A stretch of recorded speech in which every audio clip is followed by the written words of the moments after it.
ভাঙা হাতে প্লাস্টার নিয়েই ক্যান চলচ্চিত্র উৎসবের জন্য বুধবার রওনা দিলেন ঐশ্বর্য। তাকে দেখে একই সঙ্গে উদ্বিগ্ন ও গর্বিত তার অনুরাগীরা। 2002 সালে সোনার শাড়ি এবং ভারী সোনার গহনা পরে আত্মপ্রকাশ করেছিলেন ক্যানের রেড কার্পেটে, এবং তারপর থেকে ধারাবাহিকভাবে তাকে দেখা যায় এই বিশ্ববিখ্যাত ফিল্ম ফেস্টিভ্যালে। ঐশ্বর্য রায়ের ব্যক্তিগত জীবন গত কয়েক মাস ধরেই সংবাদ শিরোনামে। অভিষেকের সঙ্গে ডিভোর্স জল্পনায় ইতি টেনে গত মাসেই বরফে বিবাহবার্ষিকীর আদুরে শুভেচ্ছা জানান নায়িকা।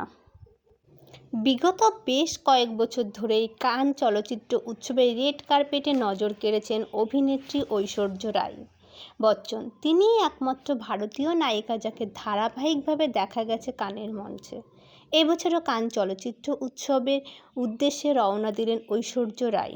বুধবার কন্যা আরাধ্যাকে সঙ্গে নিয়ে কান উৎসবের উদ্দেশ্যে পাড়ি দেন রাই।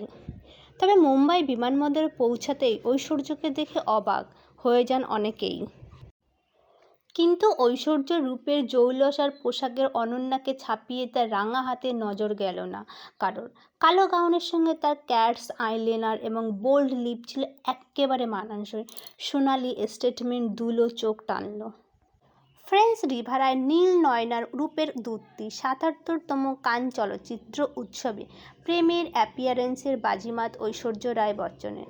ফাল্গুনী সেন পিককের নজরকাড়া লুকে বচ্চন বধূ। প্রতি বছরের মতো এবারেও ঐশ্বর্যের পোশাকে ছিল আকর্ষণের কেন্দ্রে। রেড কার্পেটে অভিনেত্রী হেঁটেছেন ফাল্গুনী সেন পিককের কালো সোনালি গাউন পরে। গাউনের লম্বা টেইল নজর কাড়ল। বিশ্ববিখ্যাত এই চলচ্চিত্র উৎসবে ঐশ্বর্য কোনো আনকোড়া খেলাড়ি নন। 20 বছরের বেশি সময় ধরে কানে অংশ নিচ্ছেন রায়সুন্দরী। একদিন ঐশ্বর্যের পোশাকে অন্য মাত্রা যোগ করল তার সাদা রঙা ফোলা স্লিভস। কম্পিটিশন সেকশনের ছবি মেগালোপলিনে স্ক্রিনে যে দেখা মিলল ঐশ্বর্যের। মেয়ে আরাধ্যার হাত ধরে ফ্রান্সে হাজির হয়েছেন বচ্চন বধূ। প্লাস্টার জড়ানো হাতে থেকে মুম্বাই এয়ারপোর্টে দেখে চমকে গিয়েছিলেন অনেকেই। রেড কার্পেটেও প্লাস্টারের হাতেই দেখা মিলল তার। গাউনের টেইল জুড়ে সোনালি ফুল যেন বিকশিত হয়েছে। বয়সের ছাপ একেবারেই ধরা পড়ল না। লাল কার্পেটে ঐশ্বর্যের কালো জাদু মুগ্ধতা ছড়িয়ে পড়েছিল। মেয়ের জন্মের পর থেকেই নিজের ক্যারিয়ারে রাশ টেনেছেন অ্যাশ। তবে কান চলচ্চিত্র উৎসবের নিয়মিত শরিক হন তিনি। এক আন্তর্জাতিক বিউটি ব্র্যান্ডের মুখ হিসাবে কানে অংশ নেন অ্যাশ।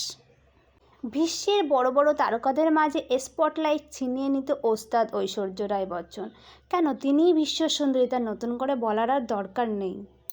এর আগেও বহুবার কানের পোশাক নিয়ে সমালোচিত হয়েছেন ঐশ্বর্য রায়। তবে চলিত বছরে এই বছরে প্রথম ক্যান লুক কিন্তু সুপারহিট ছিল ঐশ্বর্য রায় বচ্চনের, আমাদের বিশ্বসুন্দরী ঐশ্বরিয়া রায়। ৭৭তম কান চলচ্চিত্র উৎসবের দ্বিতীয় দিনে লাল গালিচায় সম্মোহিনী জাদু চালালেন বলিউডের রায়সুন্দরী। 50-এর গণ্ডি পেরোনো ঐশ্বর্য রূপের ছটায় ঝলমলিয়ে উঠল কান।